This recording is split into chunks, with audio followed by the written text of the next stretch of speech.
नहीं, अल्हम्दुलिल्लाह प्रचार शुरू हो गया और प्रचार में हम जिन मुद्दों को लेके जा रहे वो वंचित बहुजन अघाड़ी की जो पॉलिसी रही है कि सत्ता में भागीदारी वंचितों को मिले, माइनॉरिटीज़ को मिले, इसको लेकर हम लोगों के बीच में जा रहे हैं। और ख़ास तौर से जो है शहर के जो हालात है, शहर के हालात में जो सबसे बड़ा मुद्दा जो है तरक्याती मामलात है, बेरोज़गारी के जो मामलात है। हमारे शहर में फास्टेस्ट इंडस्ट्रियल डेवलपमेंट होने के बावजूद भी लोग बेरोज़गार है, तो इसमें शहर के जो है लीडरान का जो है बड़ा हाथ है कि उन्होंने सही तरीके से नुमाइंदगी नहीं की। ये एक बड़ा मुद्दा है। और सबसे बड़ा मुद्दा शहर में जो है वो पानी का है।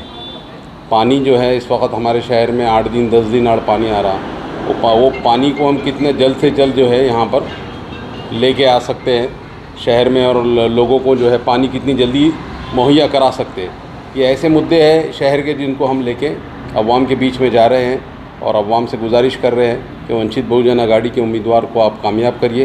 तो ये जो मसाइल है तुम्हारे जो अभी तक 12-15 साल से चल रहे हैं लेकिन हल नहीं हो पा रहे हैं, वो हल होने के लिए हम कोशा रहेंगे। इसका जिम्मेदार आप किसे मानते हैं? जी, इसका जिम्मेदार आप किसे मानते हैं?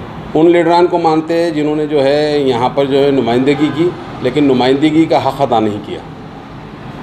माला साहब की तबीयत खराब होने की खबर आ रही है। हाँ, ये जो है महाराष्ट्र के लिए बड़ी जो है दुखद की घड़ी है कि माला साहब की अभी तबीयत ख़राब हो गई। कुछ उनके एंजियोग्राफी का मसला है, कुछ खून क्लॉट हो गया, ऐसी जो है डॉक्टरों की रिपोर्ट है और उसमें रिपोर्ट है।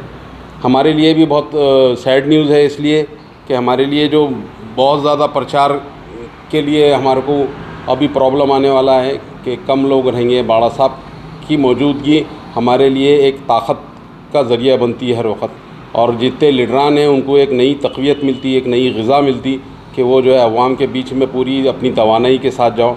बाड़ा साहब की तबीयत हमारे लिए बहुत इम्पॉर्टेंट थी और एंड इलेक्शन के वक्त उनकी तबीयत ख़राब होना हमारे लिए एक बहुत बड़ी और बुरी खबर है। किशन चंद तनवानी ने हिंदू मत विभाजन ना हो इसलिए अपना शिवसेना का टिकट वापस किया है, इसे आप किस तरह देखते हैं? किशन चंद तनवानी को मैं उनके कौम के लिए अच्छा मानता हूँ, इसलिए उन्होंने फ़िरक़ा परस्ती की ज़बान तो इस्तेमाल की, लेकिन उन्होंने जो इशारे दिए कि वो इशारे हमारे लोगों को भी समझने के लिए काफ़ी है कि हमको किस तरीके से एक होना है। उनका बोलना ये था कि मुझे औरंगाबाद में 2014 की परिस्थिति जैसे हालात दिख रहे हैं, अगर हम लड़ेंगे आपस में तो फिर चुन के वही लोग आ जाएंगे जो पिछले टाइम आए थे। उनका बोलने का मतलब सीधा ये है कि मुसलमान चुन के आएगा अगर हम एक जगह नहीं आए तो।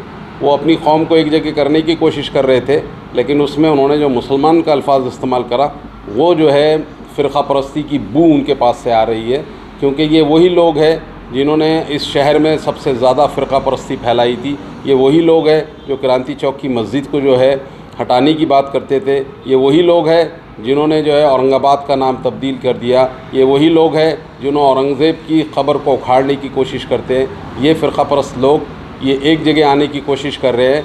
मैं ख़ास तौर से मुसलमानों से ये गुजारिश करता हूँ कि जब वो एक जगह आ सकते हैं तो हम ये दो कौमें क्यों एक जगह नहीं आ सकती है जिन्होंने औरंगाबाद शहर में मेंबर ऑफ़ पार्लियामेंट दिया है। 13 से ज़्यादा नॉमिनेशन है, मध्य में सभी मुस्लिम हैं। आप कैसा इसको देखते हैं और क्या अपील करेंगे बाकी उम्मीदवारों से भी आप? हमारे मुल्क की खूबसूरती, हमारे संविधान की खूबसूरती ये है कि ये जमहूरी मुल्क है। जमहूरियत में सबको हक़ है कि वो अपना इलेक्शन लड़े। वो गरीब से गरीब क्यों नहीं होता, अमीर से अमीर क्यों नहीं होता, धनवान क्यों नहीं होता और एक फ़कीर क्यों नहीं होता। उसको संविधान ने ये इख्तियार दिया है कि वो इलेक्शन में जाए तो वो इलेक्शन में जाएगा। उसके लिए कुछ नहीं है, वो अपने वोट के अपनी पॉलिसी के तहत वोट मांगेगा। वंचित बहुजन अघाड़ी अल्हम्दुलिल्लाह अपनी पॉलिसी के तहत वोट मांगेंगी। हिशाम उस्मानी जो है औरंगाबाद के जो पिटिशनर थे उन्होंने भी फॉर्म भरा है और एक औरंगाबाद नामांतर के ऊपर उनका भी एक बहुत बड़ा उन्होंने एक वोट बैंक तैयार किया है। तो वो अगर आपको घातक साबित होता है तो उसको कैसा देखते हैं?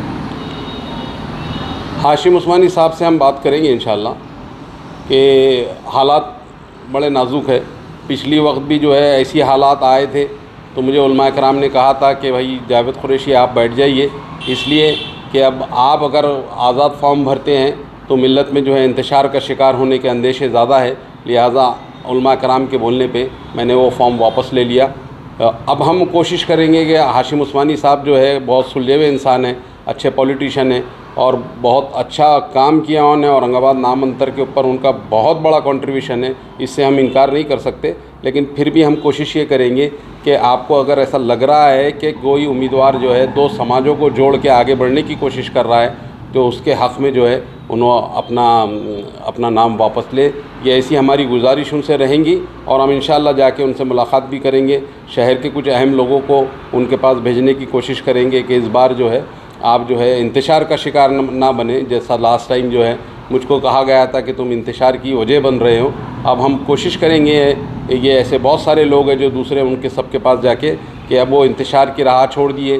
देखिए आप शिवसेना जैसी पार्टी का एक उम्मीदवार जो है सिर्फ इसलिए अपना फॉर्म वापस करता है कि मुझे जो है इस वक्त जो है 2014 की बू आ रही है, इसलिए अगर वो वापस कर सकता है तो हमारे ये जो लोग जिन्होंने अभी फॉर्म भरे हुए हैं, हम इनसे भी गुजारिश करते हैं कि दो कौमें एक जगह आ रही है, उसको सपोर्ट करिए, उसको मदद करिए। आगे के हालात जो है इंशाअल्लाह बहुत सही और दुरुस्त हो जाएंगे। आपसे भी कुछ वादा किया गया था और आपको बोला गया था कि आपको आने वाले समय में आपके खिलाफ किसी को खड़े नहीं रहने, वो क्या मसला? नहीं, मैं जब 2019 के अंदर जब अपना फॉर्म वापस उलमा कराम के बोलने पे ले रहा था तो उलमा कराम ने मुझसे ये वादा तो नहीं बोल सकते, लेकिन ये बात ज़रूर की थी कि जावेद कुरैशी इस वक्त आप इंतशार की वजह ना बने, इस वक्त आप अपना फॉर्म वापस ले ले, अगली वक्त आपको चांस दिया जाएगा। और उन्हीं उलमा कराम से मैं अल्हम्दुलिल्लाह अभी 1-2-3 बार मुलाकात कर चुका हूँ और आने वाला वक्त अब कैसा रहता हम उन्होंने कहा कि हम आपका फ़ैसला आपके हक़ में आपको फ़ैसला सुनाएंगे। अब उलमा कराम से एक बार और मुलाकात करूँगा इंशाअल्लाह, तो आने वाला वक्त अच्छा रहेगा, ऐसा मुझे उम्मीद लग रही है। चंद दिन पहले मौलाना सज्जाद नमानी ने अपने सोशल मीडिया हैंडल से कहा था कि महाराष्ट्र के मुसलमान वंचित बहुजन अपना महाविकास आघाड़ी को मदद करें। कैसा देखते हैं आप उनके इस आह्वान? पार्लियामेंट के इलेक्शन में भी मौलाना सज्जाद नमानी साहब ने जो है ये कहा था कि भाई जो बीजेपी को हरा था उसको वोट दीजिए। हम आज फिर उनसे गुजारिश करेंगे कि जो हलक़े हैं वो हलक़ों का जो समीकरण बन के आएगा, उन हलक़ों के समीकरण पे जो है वो अपने फ़ैसले दे। मिसाल के तौर पे यहाँ पर वंचित बहुजन आघाड़ी और मुसलमान यानी माइनॉरिटी एक साथ आ गए तो 58% वोट यहाँ पर बनता है और 58% वोट अगर बनता है तो मैं समझता हूँ कि दूसरी सारी पार्टियाँ एक जगह हो जाए और ये दो कौमें एक जगह हो जाए तो फिर शायद हमको जो है किसी की मोहताजगी नहीं रहेगी, क्योंकि 39% मुसलमान यहाँ रहते थे और 19% यहाँ पर वंचित बहुजन आघाड़ी का वोट है। ये दोनों मिलाए तो अल्हम्दुलिल्लाह जो है यहाँ पे 58% वोट हमारे पास आता है। पिछले इलेक्शन का मिसाल हमारे सामने है कि मुसलमानों के पूरे वोट एक पार्टी को गिरे, उसके बावजूद भी वो पार्टी चुन के नहीं आई। तो इसका मतलब ये है कि हमारे पास वोट ज़्यादा ज़रूर है लेकिन हमारे पास विनिंग वोट नहीं है। विनिंग वोट लेने के लिए हमको किसी पार्टी की किसी समाज की ज़रूरत पड़ती और वो समाज वंचित बहुजन आघाड़ी से मुसलमानों के लिए सबसे बेहतर समाज जो है इस वक्त वही है कि वो हमको वोट देता है, बार बार वोट देता है। 1,30,000 इम्तियाज़ जलील साहब के वक्त में दिए, अभी अफसर खान खड़े थे उनको जो है 70,000 वोट दिए। तो ये समीकरण ही जो है इस शहर में अगर मुस्लिम लीडरशिप को बचाने की बात है, उनकी क़यादत को क़ायम रखने की बात है, तो यही दो समीकरण जो है इस शहर में चल सकते हैं, बाकी कुछ नहीं चल सकता। मौलाना आज जानना में है मराठा मुस्लिम दलित समीकरण को वो महाराष्ट्र में एक नया समीकरण जोड़ने की कोशिश कर रहे हैं। ये तो बहुत अच्छी बात है। मौलाना हमारे लिए काबिल एहतराम है और अगर वो ऐसी कोशिश कर रहे हैं तो हम उनका खैर मकदम करेंगे। मराठा फैक्टर में दिखेगा आपको मराठवाड़ा की 48 सीटों के ऊपर? बिल्कुल दिखेगा कि लास्ट टाइम हम पार्लियामेंट के इलेक्शन देख चुके हैं। पार्लियामेंट के इलेक्शन के अंदर यही हुआ कि मराठा फैक्टर चला और मराठा फैक्टर ने अंदर औरंगाबाद की सीट को हमारे से लेके चले गया। तो मराठा फैक्टर हर जगह कायम रहेगा, क्योंकि जिस तरीके से मराठा कम्युनिटी ने रिजर्वेशन को लेके अपनी पूरी तवानाई लगाई हुई है, रिजर्वेशन की बुनियाद के ऊपर वो वोट एक जगह कर रहे हैं, तो इससे मराठा फैक्टर चलेगा, ऐसी मेरे को उम्मीद लग रही है। आपकी सीधी टक्कर किससे होगी? यहाँ पर औरंगाबाद मध्य का हल्का हर वक्त यहाँ शिवसेना के हक़ में रहा, फ़िरक़ा परस्तों के हक़ में रहा, लिहाजा मैं ये कोशिश करूँगा कि इन फ़िरक़ा परस्तों को शिकस्त दूँ, इन फ़िरक़ा परस्तों को जो है औरंगाबाद मध्य के हल्के से उखाड़ के फेंकूँ। आपका एक वीडियो वायरल हो रहा है बहुत तेज़ी से, जो पुराना है, इस पर आपका क्या कहना है? नहीं, ये शरारतें जो है कुछ मक्कार जहन के लोग करते हैं, जिनकी फितरत ही ऐसी रहती है कि कुछ तो भी जो है शरारतें कर सके।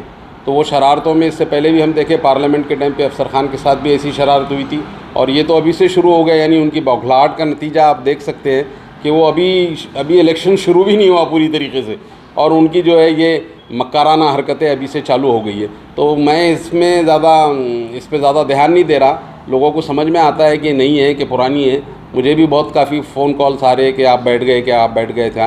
मैं बोला अभी बैठने का तो सवाल ही नहीं आता, फॉर्म वापस लेने की डेट आगे है, उस तो बैठने का सवाल नहीं आता। और ये जो वीडियो चल रही है, ये जो है तकरीबन 2019 की वीडियो है।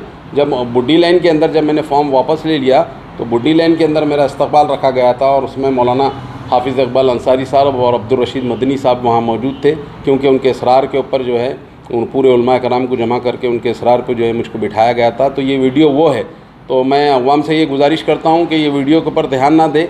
ये कुछ मक्काराना हरकतें जो सियासी लोग कर रहे हैं, उनकी कारस्तानियाँ हैं, तो इस पर कोई ध्यान देने की ज़रूरत नहीं है ज़्यादा। आप हमेशा अपने भाषण में या अपने बयान में एक विशेष पार्टी को टारगेट करते हैं, ऐसा क्यों? कौन सी पार्टी को टारगेट करता हूँ?